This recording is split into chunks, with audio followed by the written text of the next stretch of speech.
Neden ilişkin olmuyor sevgili ruhtaşım? Bu açılım, ilişkisel blokajlarınızı anlamanızı, aşkı çekmek için yapmanız gereken tavsiyeleri ve gelecek potansiyelinde neler olabileceğini, olası geleceğinizi de inceliyor olacağız sevgili ruhtaşlarım. Evet, birinci desteği seçen ruhtaşlarım, bu videoya getirdiğiniz tüm negatif enerjiler, üzerinizde bulunan tüm negatif kıskançlık, buna benzer tüm negatif enerjileri adaçayı tütsüsüyle ve lavanta tütsüsüyle size hem korumaya alarak hem de aynı zamanda enerji alanınızı temizleyerek niyet edin. Ve şimdi hazırsanız güzel enerjinizi göndererek açılıma başlayalım.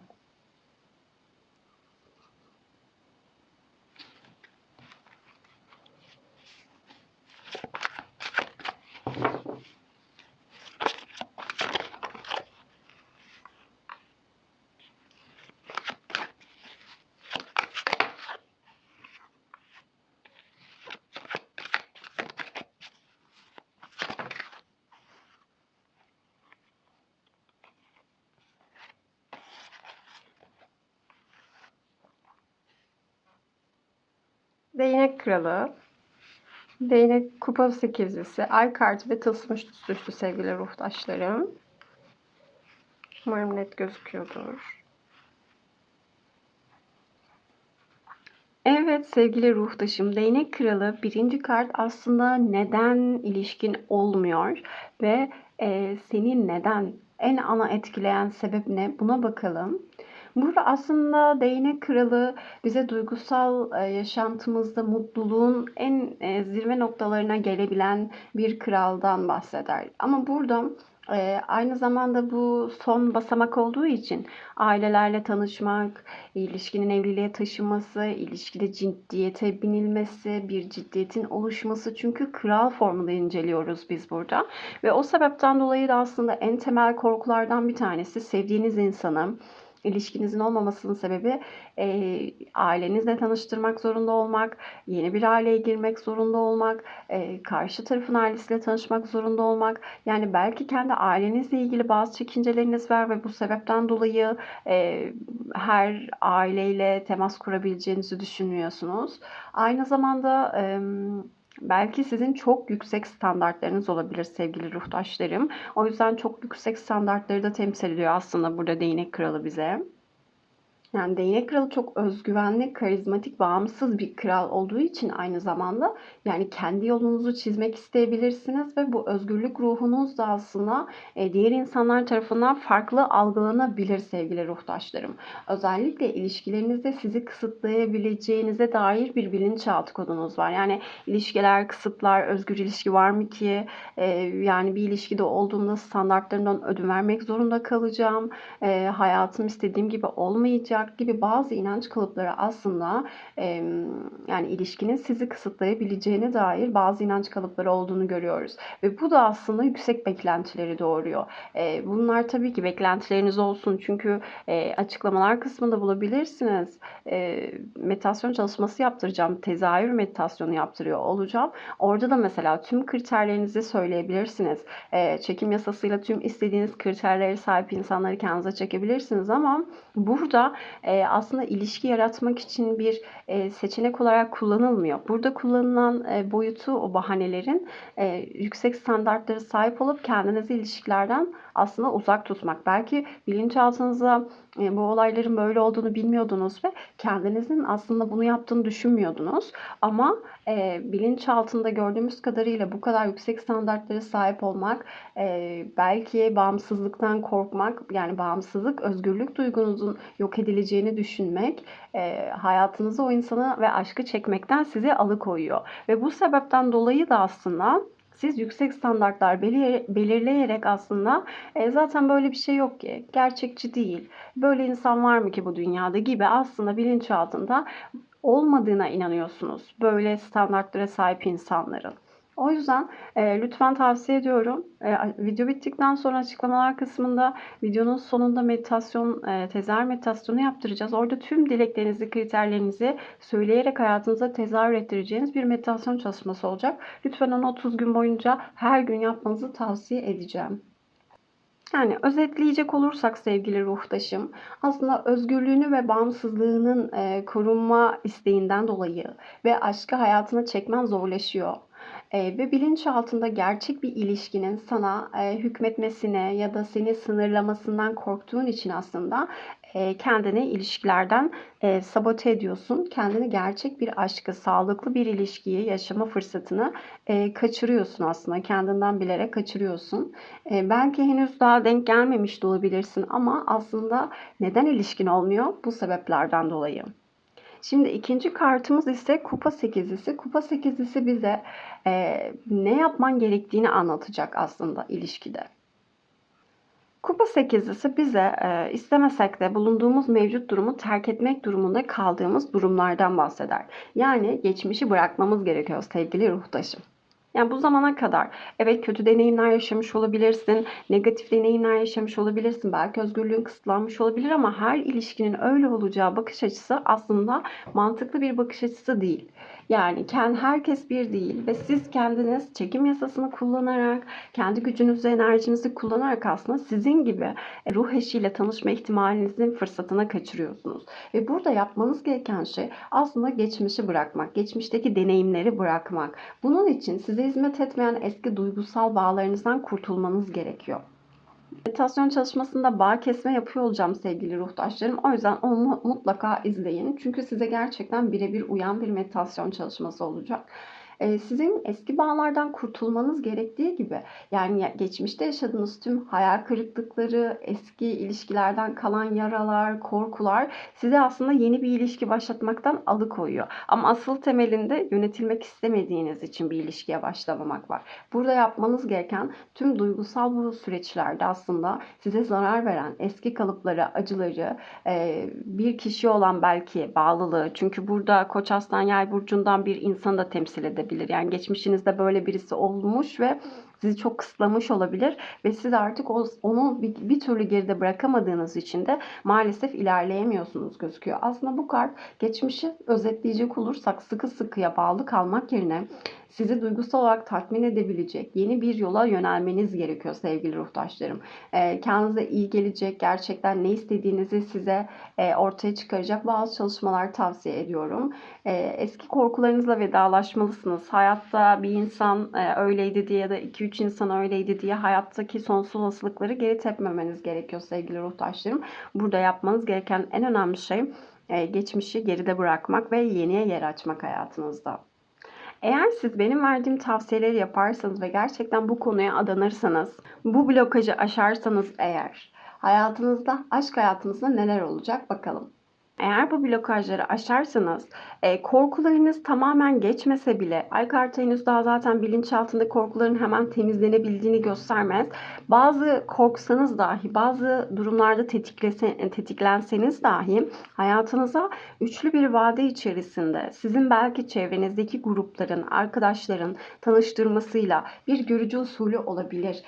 Bir yeteneğiniz sayesinde birisiyle ortak bir grupta tanışacak olabilirsiniz. Bir kursa gidip birisiyle tanışacak olabilirsiniz.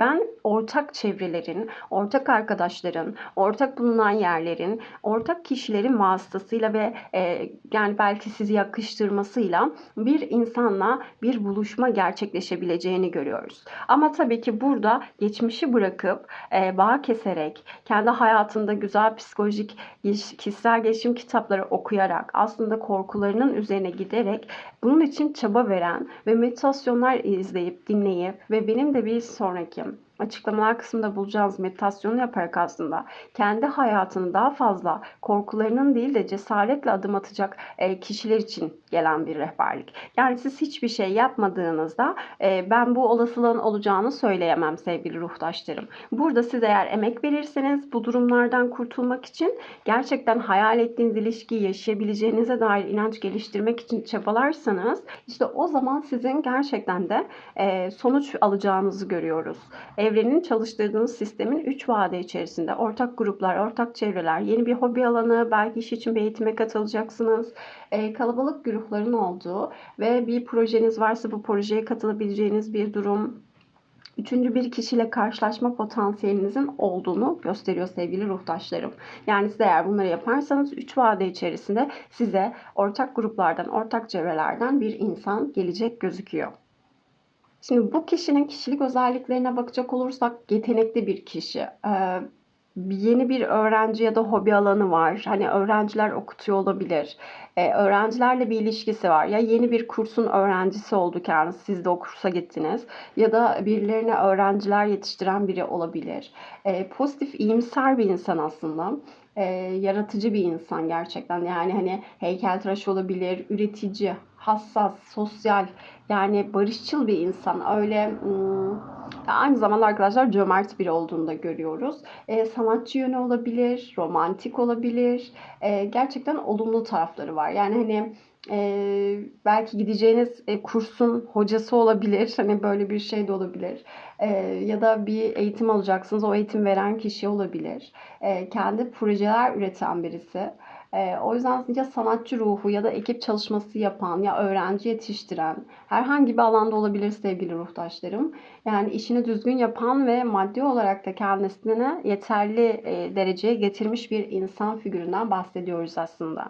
Özet olarak bakacak olursak gerçekten buradaki blokajları aşarsak, geride bırakırsak 3 vadelik süreç içerisinde hayatımıza korksak da birazcık çekinsek de hayatımıza çok güzel bir insanın gireceğini, az önce bahsettiğim karakterdeki özelliklere sahip bir insanın girebilme potansiyelini arttırdığımızı görüyoruz. O yüzden umarım bu dediklerimi yaparsınız ve meditasyon kısmını izlersiniz ve kendi hayatınızda 30 gün boyunca bu meditasyon devam ederek istediğiniz aşkı ve her şeyi tezahür ettirebilirsiniz umarım sevgili ruhtaşlarım. Evet sevgili ruhtaşım. Bakalım sana yakın zamanda gelecek. Evrenin sana şu anda astroloji aracılığıyla vermek istediği mesaj nedir? Son dakika böyle bir enerji geldi. Bakalım evrenin şu anda sana gerçekten duyman gereken mesaj ne? Birinci evde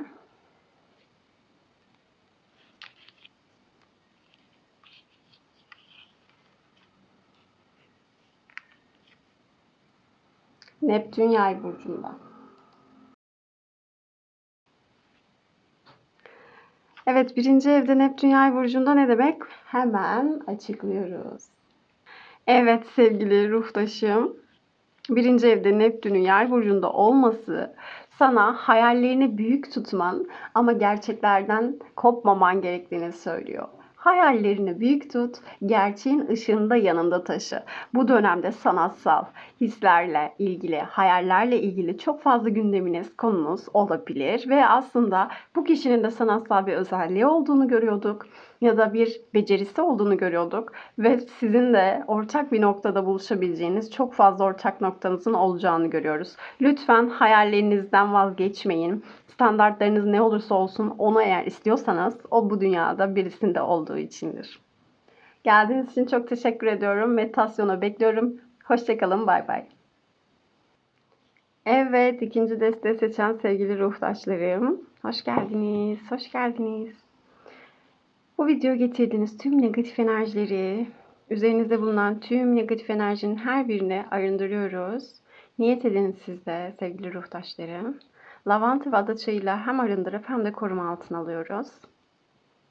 Ve öyle de oldu. Açılıma başlayalım.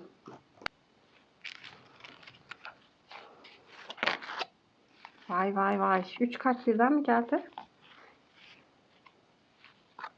Şöyle alayım.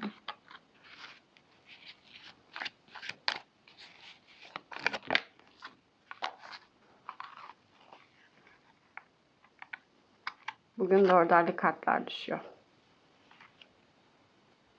Evet sevgili ruhtaşım. Şeytan kartı ilk kartımız olarak düşüyor. Neden ilişkin olmuyor sorusuna düşen kartımız şeytan kartı. Sevgili ruhtaşım, aslında şeytan kartı bize bağımlılıkları, toksik düşünce kalıplarından bahseder. Sağlıksız bağlanma biçimlerinden bahseder. Şimdi psikolojiye göre güvenli bağlanma ve güvensiz bağlanma durumları vardır. Maalesef bu kart düştüğünde çok güvenli bir bağlanma gerçekleştiremediğini görüyoruz.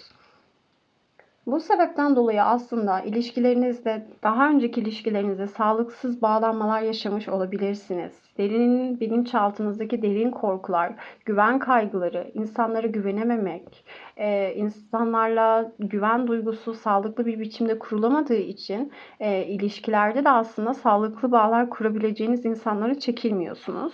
Hem de sizde bir sağlıklı bağlanmama durumu var. Yani aşırı fedakar olabilirsiniz. Aşırı verici olarak aslında karşınızdaki ilişkilerde dengeyi bozuyor olabilirsiniz. Kendinizi yok ediyor olabilirsiniz ilişkilerde sevgili ruhtaşlarım. Yani aşırılık var burada. Sağlıklı bir bağlanmaya sahip değilsiniz maalesef. Burada değersizlik inançları da çok fazla çalışır sevgili ruhtaşlarım. Yani bilinçaltında aslında kendini çok değersiz görme.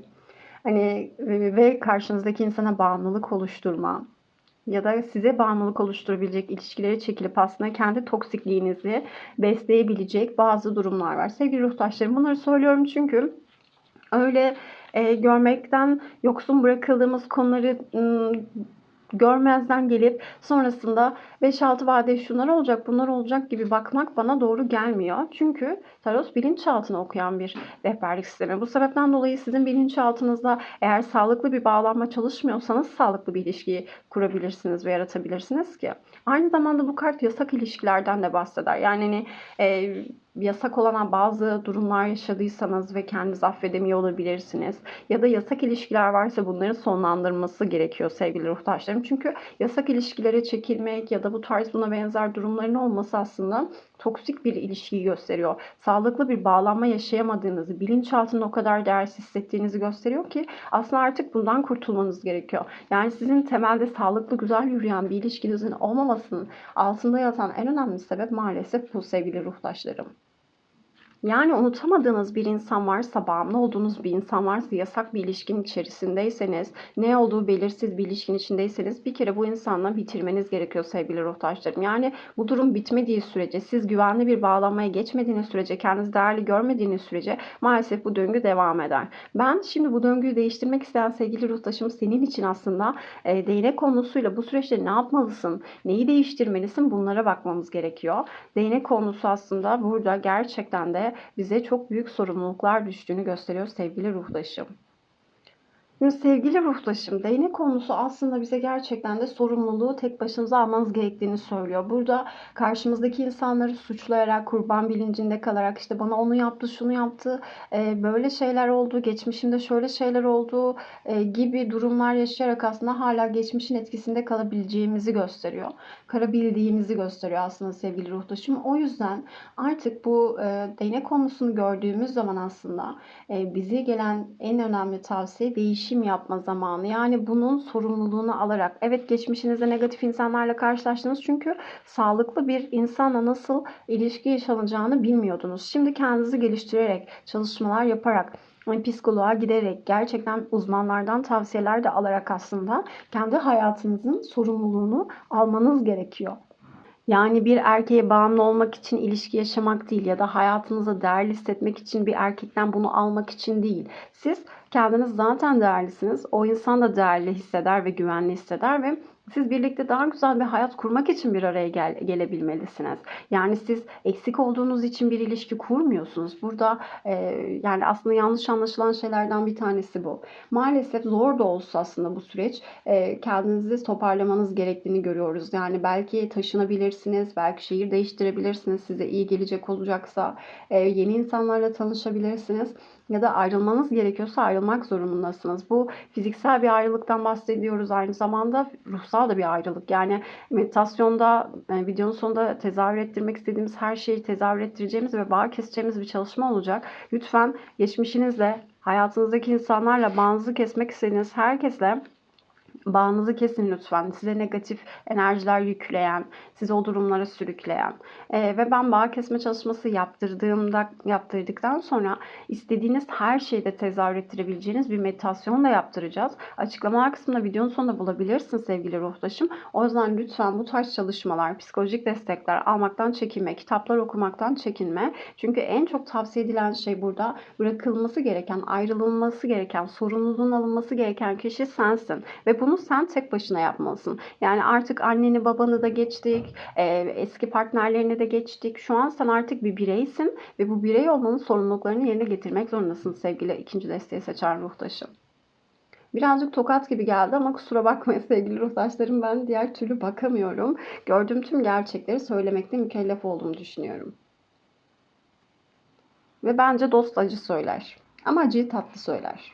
Yani o kadar fazla artık geçmişin o etkisi, bağımlılıklar, takıntılar, kıskançlıklar belki o kadar fazla yük olmuş ki sana artık büyüklerden arınman gerektiğini değnek konusu anlatıyor. Yani değnek konusunda gerçekten bir kişinin taşıyabileceğinden çok daha fazla yük vardır sırtında. Yani siz psikolojik anlamda çok fazla yük taşıyor olabilirsiniz. O sebepten dolayı bir uzmandan yepyeni bir yenilik yapmaktan kaçınmayın. O yüzden hani burada kendini geliştirebilecek kitaplar okuyarak aslında buradaki şeytanı, içimizdeki bize kötü vesveseler veren, negatife yönlendiren, belki güven bağlarıyla ilgili psikolojik kaynaklar var, onları okuyabilirsiniz. Çünkü güvenli bir bağ geliştirmeniz lazım. Kendi hayatınızla ilgili belki yaşadıklarınız evet zor olabilir ama burada güven geliştirmek, yaradana, sisteme, insanlara, erkeklere güvenebilmek, ve eğer güven duyabilirseniz zaten kendinize, yaradana ve sisteme, işte o zaman zaten sizin çevrenizde de size zarar verebilecek insanlar mevcut olmaz sevgili ruhtaşlarım. Ya da siz hemen onları fark edip hayatınızdan çıkarırsınız. Ama burada maalesef siz onların sağlıksızlığını fark etseniz dahi hayatınızdan çıkaramıyorsunuz. Ya da ayrılsanız dahi hala takıntı yapıp kendi hayatınızı mahvediyorsunuz. Bunu yapmayın sevgili ruhtaşlarım. Yani dilerseniz çok güzel kaynaklar var. Onları da önerebilirim. Bana mail adresimden yazabilirsiniz. Gerçekten iletişime geçelim. Ben her türlü katkı sizlere olmak için buradayım sevgili ruhtaşlarım. Üçüncü kartımız, eğer buradaki durumları çözerseniz gerçekten hayatınızda neler olacak diye baktığımızda değnek kraliçesi ve kupa altılısı geliyor. Değnek kraliçesi aslında bu süreçten sonra çok özgüvenli. Eğer aşmak için adımlar atarsanız çok daha özgüvenli, cazibeli bir enerji içerisine girebileceğinizi ve hayatta ne istediğinize dair çok daha emin, çok daha çekici bir insan haline geleceğinizi gösteriyor. Değnek kraliçesi aslında sosyal bir kraliçedir ve bu aslında sosyalliğin de işaretçisi. Yani siz artık daha fazla da sosyalleşecek olabilirsiniz sevgili ruhtaşlarım. Size bu süreçte bir kadın yardım edecek gözüküyor. Sevgili ruhtaşlarım, bu ben bile olabilirim. Koç aslan yay burcundan güzel bir kadının gerçekten size bu süreçte yardım edeceğini, belki bir psikolog, belki bir enerji çalışması uzmanı, belki gerçekten de sizin bilinçaltınıza destek olacak bir arkadaş, bir rehber olabileceğini görüyoruz. Gerçekten enerjinizi doğru yönlendirmenizi size öğretecek ve aslında sizin kendi üzerinizdeki bu negatif enerjileri nasıl kullanabileceğinizi öğretecek gözüküyor sevgili ruhtaşlarım. Bu durumlardan nasıl arınacağınızı gösteriyor. O meditasyon çalışmasını da yaparsanız 30 gün boyunca gerçekten sevgili ruhtaşım, umarım hayatınızda çok büyük mucizeler yaşarsınız. Ben çok katkısını gördüm. Umarım sizlerde de işe yarar. Aynı zamanda olası gelecekle değnek kraliçesine baktığımızda güzel haberlerin yolda olduğunu gösterir bize. Yani ilişkiye dair istediğimiz bir şeyin olmak üzere olduğu zamanlarda aslında değnek kraliçesi gelir. Yani bize bu güzel haberi veren kadın ya da sizin destek aldığınız bu kişiyle birlikte hayatınızın değişmesi ve güzel haberler alabileceksiniz. Yani aşk hayatınızda beklediğiniz güzellik neyse bunun gerçekleşebileceğini görüyoruz sevgili ruhtaşlarım. Yani müjdemi isterim diyebilirim sevgili ruhtaşım. Ama eğer siz bu durumlarda sorumluluğu alıp buradaki takıntı ya da negatif enerjileri, güvensiz bağlanma durumlarını çözmek için adımlar atarsanız sevgili ruhtaşım, hiçbir şey yapmazsanız ben bu olasılığın size gerçekleşeceğini düşünmüyorum. Burada sadece emek verenler için niyet ettiğim için sevgili ruhtaşım. Çünkü yani emek vermeden bir şeylerin değişmesini beklemek bence çok mantıklı bir şey değil sevgili ruhtaşlarım. Özellikle 6 vadelik bu süreç içerisinde 6 gün, 6 hafta, 6 ay bu sizin bilinçaltınıza göre değişir sevgili ruhtaşlarım zaman çizgisi ama 6 vadelik bir genel zaman veriliyor. Bu 6 vadelik süreç içerisinde sizin hayatınızda özellikle aşk hayatınıza büyük damga vuracak bir insanın belirebileceğini ve büyük bir sürpriz şekliyle belirebileceğini gösteriyor. Biz eğer kendimizi temizleyip arındırıp emek verirsek ve hayatımıza devam edersek ve sisteme güvenirsek gerçekten sistem bize her zaman gerçekten ödüllendiriyor sevgili ruhtaşlarım. Arkadaşlar kupa altılısı zaten hani bir pozitif bir enerji verir zaten bize ve ekilenlerin sonucunu almakla da ilgili bir karttır. Yani geçmişten gelen müjde, geçmişin müjdesi. Siz kendi çocukluğunuzla ilgili belki bir şeyleri şifalandıracaksınız ve o beklenen haber gelecek gözüküyor. Yani siz ilişkinizle ilgili beklediğiniz şey neyse bunun gelebileceğini.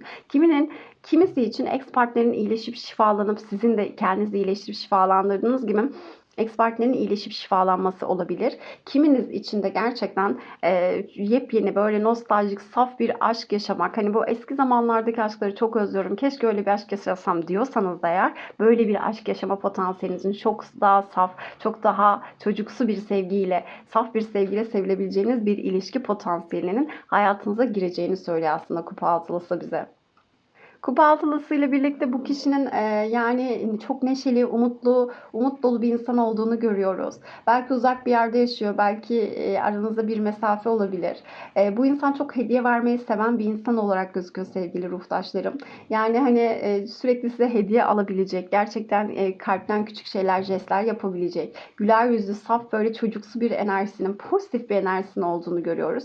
Yani şanslı da bir insan aslında. Size de şansını bulaştıracak olabilir. Belki siz de çok şanslı bir insansınız ve sosyal, arkadaş canlısı, gerçekten insanlara yardım etmeyi çok seven, çocuklarla özellikle çok iyi anlaşabilen bir insan olduğunu görüyoruz. Hani yani insanlara haber taşıyan bir meslek de yapıyor olabilir sevgili ruhtaşlarım.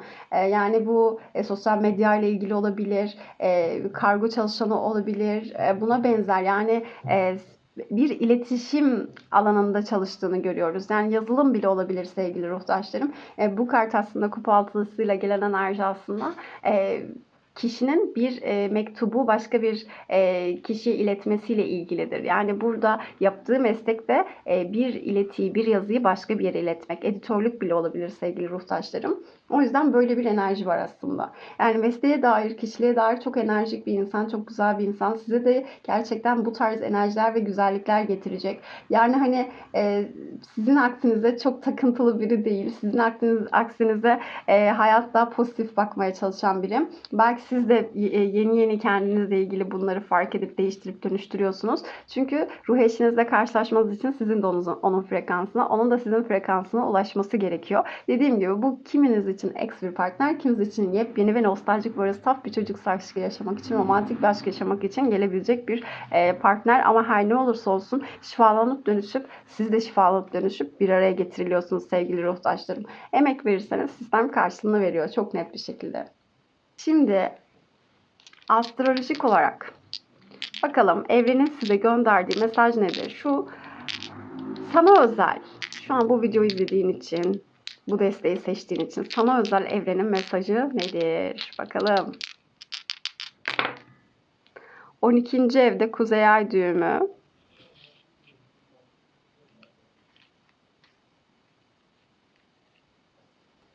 Kuzey Ay düğümü 12. evde Terazi burcunda sevgili ruhtaşlarım. Evet sevgili ruhtaşım. Uyumu iç dünyamda buldukça dış dünyamda da yaratırım.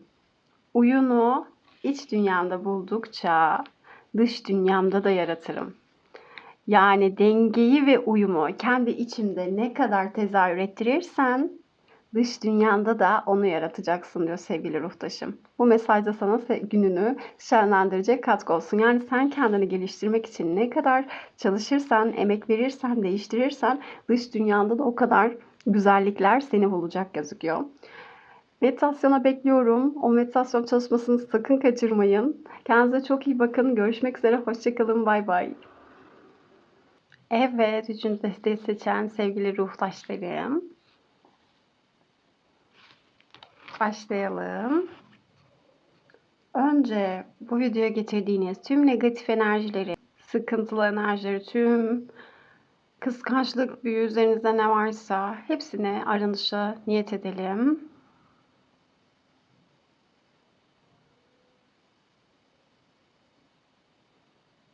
Niyet edin sevgili ruhtaşlarım. Ve öyle de oldu.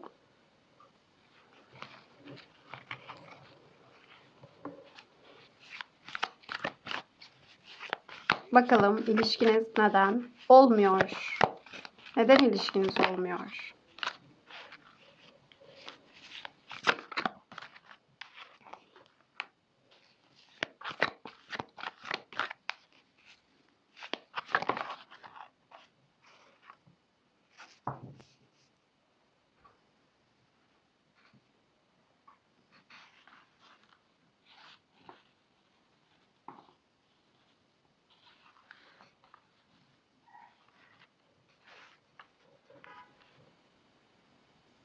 Evet sevgili ruhtaşım, gerçek bir ilişki, sağlıklı bir ilişkiyi yaşamanın önünde duran en temel neden ilişkin olmuyor?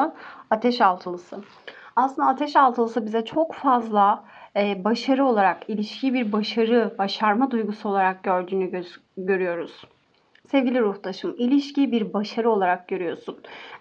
Gerçek bir ilişki yaşamak ya da sevgi, birlik, beraberlik duygusundan ziyade insanlara bakın ben evlendim, bakın benim bir ilişkim var, bakın çok güzel bir ilişkim var gibi aslında ego tatmini yapmak aracı olarak bir ilişkiyi gördüğün için bilinçaltında aslında böyle bir durumun olduğunu görüyoruz. Yani burada evliliği çok fazla takıntı yapmak, ilişki sahibi olmayı çok büyük takıntı yapmak ya da öyle bir ilişkim olsun ki insanlar bana imrensin, insanlar benim aslında birazcık caka atmak dediğimiz, hava atmak dediğimiz birazcık böyle bir enerji olduğunu görüyoruz. Yani bilinçaltında aslında ilişkiyi böyle gördüğü için maalesef ilişki, gerçek bir ilişki yaşama olasılığı ortadan kaldırılmış oluyor.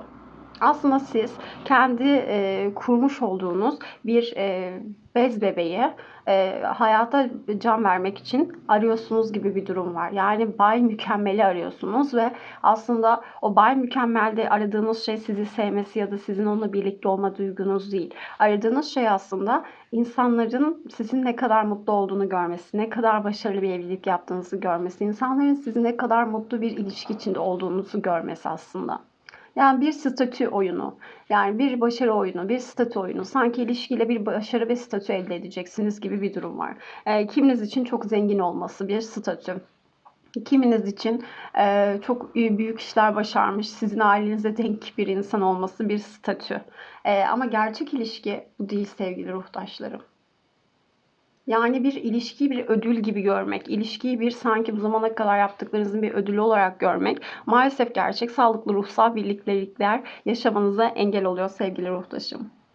Yani ilişkiyi aslında bir kazanma olarak görmek, yani bir evliliği kazanç olarak görmek, evliliği bir popülarite için evlenmek ya da arkadaşlar evlendi diye ben de evlenmek istiyorum gibi bazı bilinçaltı kayıtları olduğu için maalesef ateş altısında sevgili ruhtaşım. O yüzden sen gerçek bir ilişki yaşamaya bilinçaltında engel oluyorsun. Çünkü gerçek bir ilişkiyi talep ettiğinde yaratacaksın zaten çekim yasasını kullanarak ama maalesef burada başkaları için el alem ne der kaygısıyla çok zengin olduğunu göstermek için bir faydacılık var burada. Maalesef ilişkiler bu fayda üzerine kurulmaz sevgili dostlarım. Tabii ki ilişkilerde kendimizi unutmayacağız ama bir şeye sahip olmak için bir erkeğe ihtiyacınız yok. Bir başarıya ya da mutluluğa sahip olmak için bir ilişkiye ihtiyacınız yok. Bir evliliğe ihtiyacınız yok. Ama maalesef sevgili ruhtaşlarım birazcık siz bu durumu bilinçaltınızda bu şekilde görüyorsunuz. Bir fayda üzerine kurulu ve bu sebepten dolayı sevgili ruhtaşım çok fazla kendini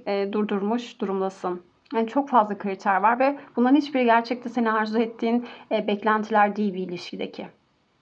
Peki aşk hayatı gerçekten sağlıklı bir birlikteliği hayatınıza çekmek için ne yapmalısınız? Aslında bu yüklerden kurtulmak gerekiyor sevgili ruhtaşım.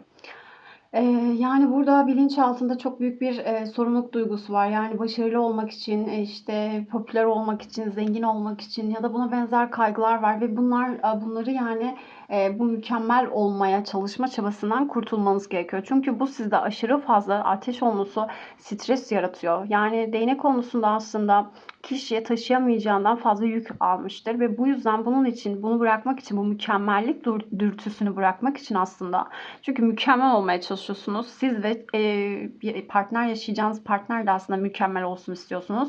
Ama bu mükemmellik duygusu gerçek değil. Mükemmel diye bir şey yok bu hayatta maalesef. Herkesin kusurları var ve bu kusurlar gayet de onları muhteşem ve biricik yapan şeyler. Sizin de aynı şekilde kusurlarınız olacak ve karşı tarafında. Ve siz lütfen bu mükemmellik algısından kurtulmaya bakın. Çünkü bu sizde hem sağlık sorunları yaratabilir hem de stresten dolayı psikolojik sıkıntılara sebebiyet verebilir sevgili ruhtaşım. Ve bu sebepten dolayı da artık hani sizin bırakmanız gerekiyor ve sorun, yani bu mükemmelliği bırakmanız için size ne gerekiyor? Yani bir psikologla randevu, psikolojik kitaplar, kendi mükemmellik algınızın neyden kaynaklandığını düşünün. Aile yapılarınızı inceleyin. Artık kendi aile ebeveyniniz olun. Yani artık başkalarını suçlamak ya da durumları suçlamak değil de artık gerçekten bazı gerçeklerle yüzleşmenin zamanı geldi sevgili ruhtaşlarım. Yani bu size çok fazla yük oluyor. Bu mükemmellik duygusu aşırı sana yük oluyor sevgili ruhtaşım.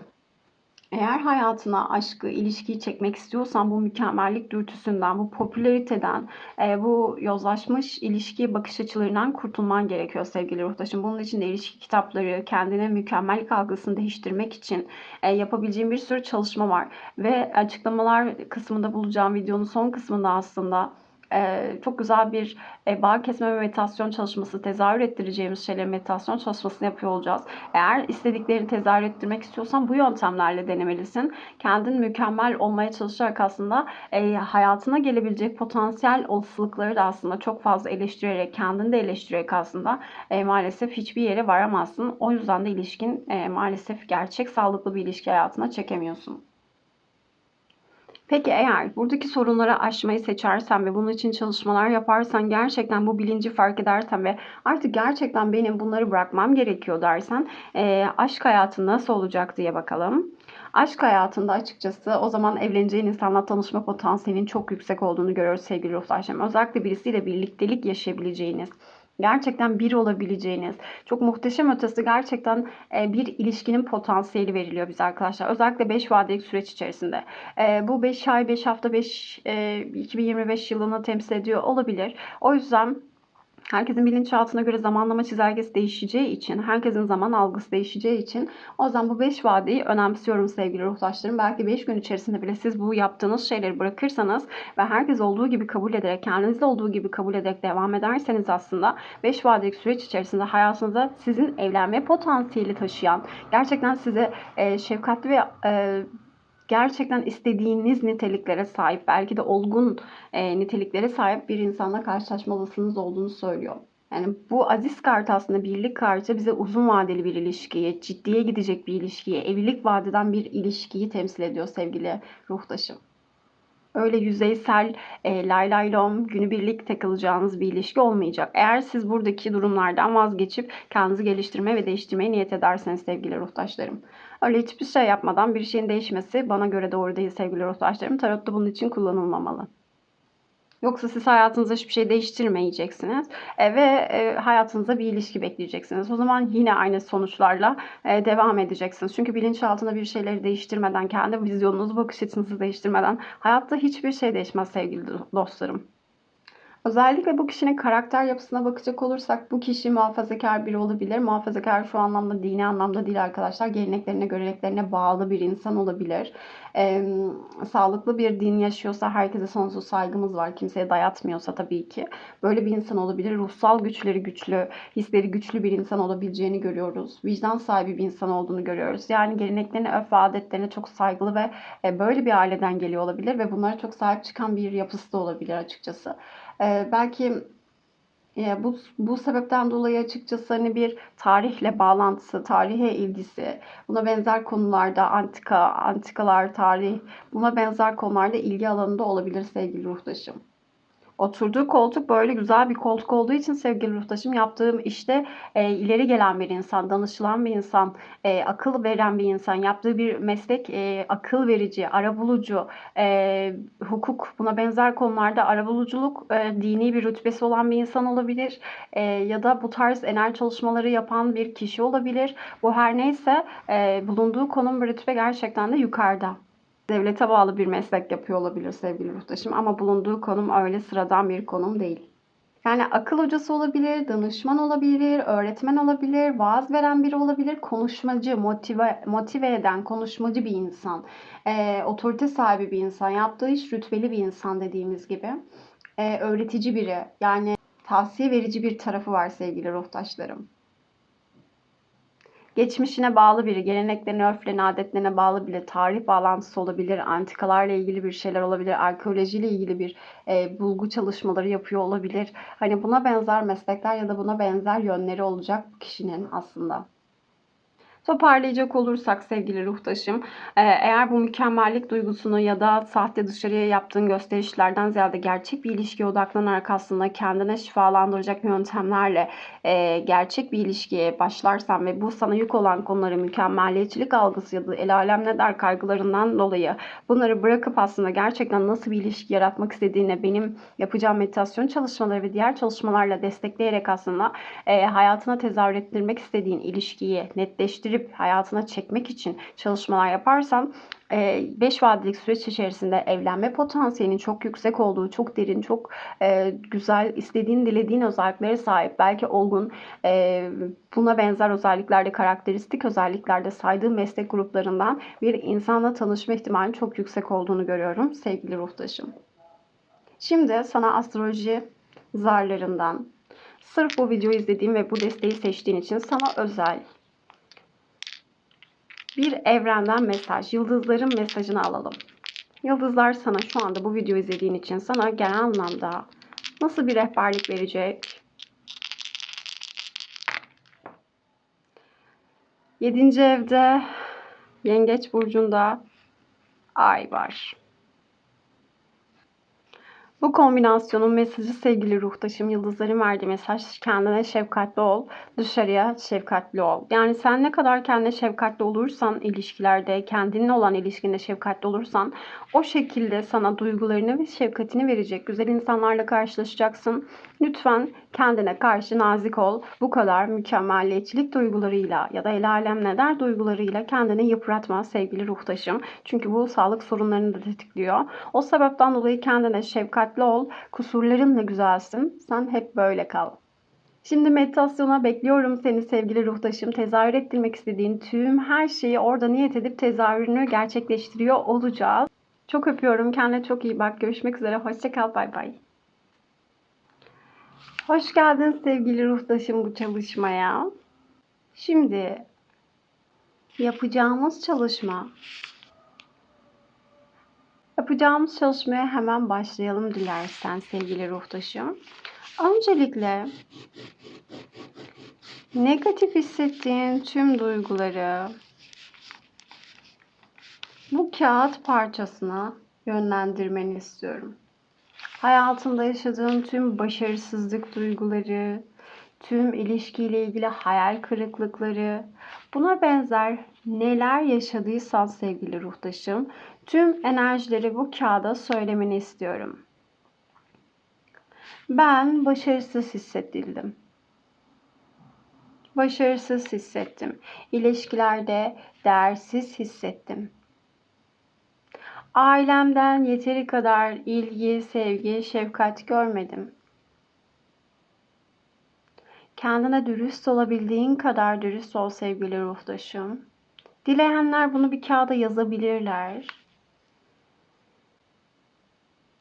Tüm duyguları açığa çıkaralım sevgili ruhtaşım. İlişkilerde aldatıldım. Aldatılan kişi olarak affetmek zorunda kaldım. Affetmek durumunda kaldım. Duygularımı sağlıklı yönetemedim. Mantıklı kararlar alamadım. İş hayatımda istediğim gibi başarılı olamadım. kendimi gerçek anlamıyla sevemedim. Başkalarından onay bekleyip durdum. Hayatımı yok ettim. Tüm negatif enerjileri bu kağıda yönlendirin sevgili ruhtaşlarım. Her birini söyleyin lütfen. Kendinize itiraf edemediğiniz tüm her şeyi söyleyin. Ve bu kağıda bu tüm negatif enerjileri toplayın. Ve şimdi bu kağıdı yırtın sevgili ruhtaşlarım. Duyguları açığa çıkarıp aynı zamanda yok etmemizi sağlıyor. Ne yaptık? Duygularımızı açığa çıkardık ve artık o duygulardan özgürleştik sevgili ruhtaşlarım ve öyle de oldu. Şimdi bunun üzerine çok güzel bir tütsü yakacağım. Buradaki tüm negatif enerjilerin artık bize etki etmemesi için. Evet sevgili niyet eden ruhtaşlarım, buradaki tüm negatif enerjilerin bilinçaltı kayıtlarının her birinden arınış ve korunma niyet ediyoruz.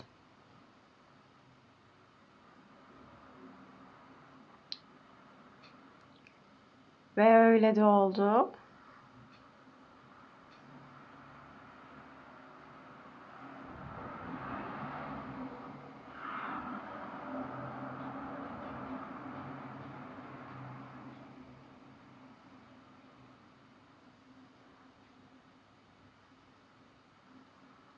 Ve öyle de oldu. Arındık, temizlendik ve korunduk. Şimdi bu kağıdı çöpe atabilirsiniz sevgili ruhtaşlarım. Ve şimdi derin birkaç nefes al. Sevgili ruhtaşım.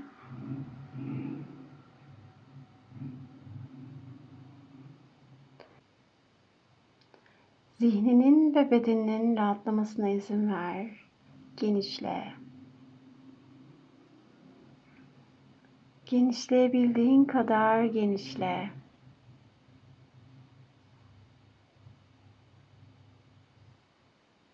Dilersen gözlerini kapat.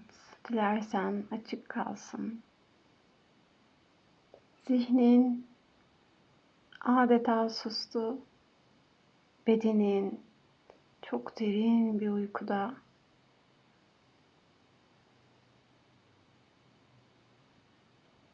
Şimdi bağ kesmek istediğin bir kişiyi ya da bir durumu, bir olayı niyet et.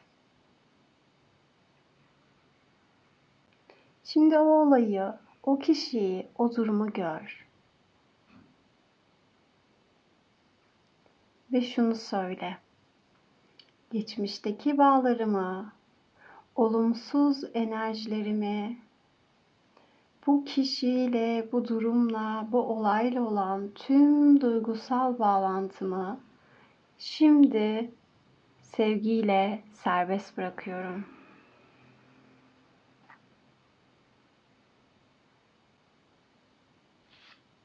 Serbest bırak. Serbest bırak.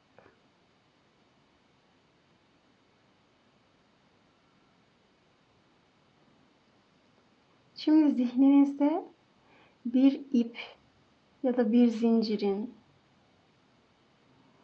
o kişiyle aranızda bir bağlantı yarattığını görün. O durumla, o olayla aranızda bir ip ya da bir zincirle bağlısınız.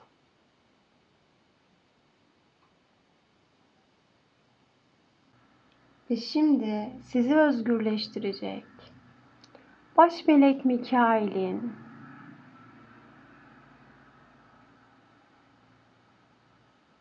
o güzel ışın kılıcıyla ya da dilediğiniz herhangi bir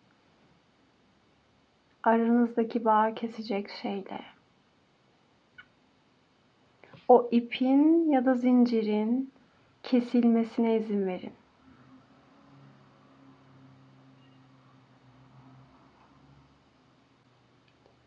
o ipler kesildikçe, o zincirler kesildikçe size özgürlük, sağlık, rahatlık hisleri geliyor. Tüm bedeniniz sağlıklı bir sevgiyle doluyor.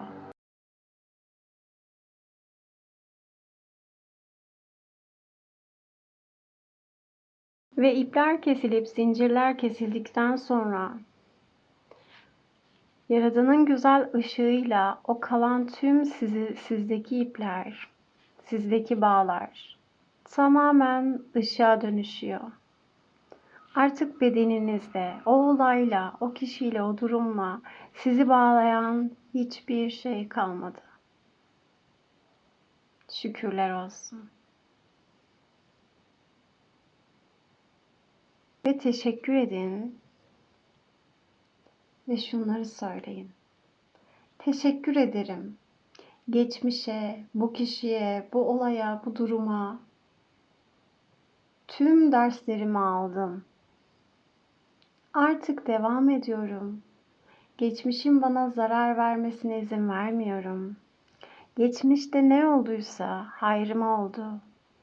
Bu kişi, durum, olayla ilgili ne olduysa hayrıma oldu.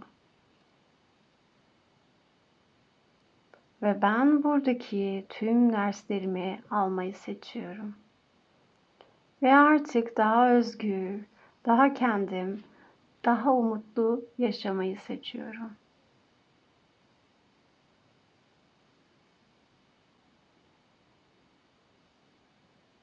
Ve şimdi Baş Melek Mikail'in ağrınızla birlikte sizi beyaz bir ışığı sardığını ve sizi korumaya almasına izin verin. Yaradan'ın güzel ışığıyla korumaya alınıyorsunuz.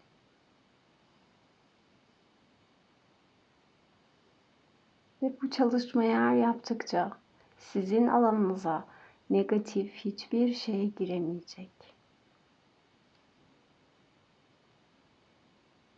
Şimdi derin nefesler alıp vermeye devam edin.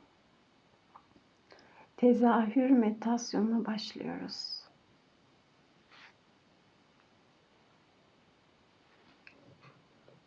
Şimdi zihninizde oluşmasını istediğiniz, gerçekleşmesini istediğiniz bir niyeti, bir düşünceyi, bir görüntüyü oluşturun. Bir hedefiniz olabilir, arzunuz olabilir, dileğiniz olabilir.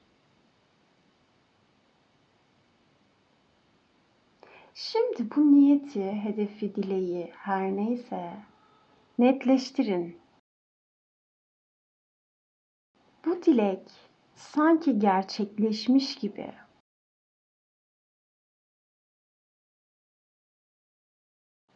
istediğiniz şeyin gerçekleştiğini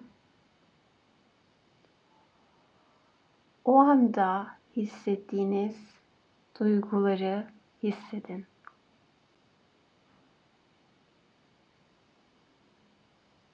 Siz o dileğin gerçekleştiği andasınız. Tüm detaylarıyla zihninizde canlandırın. Ortam nasıl? Siz ne tepki veriyorsunuz? Nasıl hissediyorsunuz? Hangi detaylar var orada? Hangi renkler var? Hangi sesler var? O anın içinde sen ne hissediyorsun sevgili ruhtaşım? İyice hisset. O gerçekleşti ve sen o anın içindesin.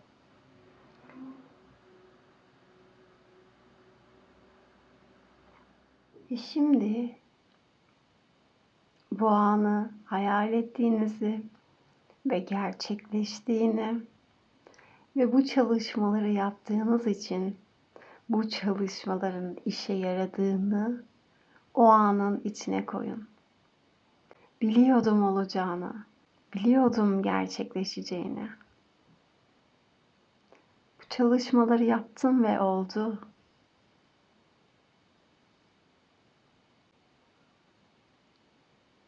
Ve şunları söyleyin. Ben hak ettiğim başarıyı ve huzuru tezahür ettirdim. Bütün evren bu süreçte bana yardımcı oldu. Her şey yolunda. Bolluk ve bereket hayatımda. Sevgi ve huzur içindeyim. Her şey mükemmel şekilde işliyor. Dileğim gerçekleşti. Dileğim tezahür etti. Teşekkür ederim evren bana sundukların için. Teşekkür ederim evren. Teşekkür ederim yeryüzü. Bana bu fırsatları sunduğun için. Şimdi yavaşça gözlerinizi açabilirsiniz. Bu çalışmayı 21 gün boyunca benim tavsiye ettiğim ya da 30 gün boyunca yapabilirsiniz sevgili ruhtaşlarım. Tezahür ettirmek istediğiniz her şeyi bu çalışmalarla gerçekleştirebilirsiniz.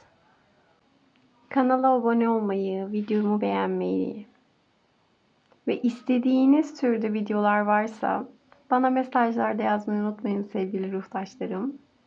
Çok öpüyorum. Kendinize çok iyi bakın. Görüşmek üzere. Hoşça kalın. Bay bay.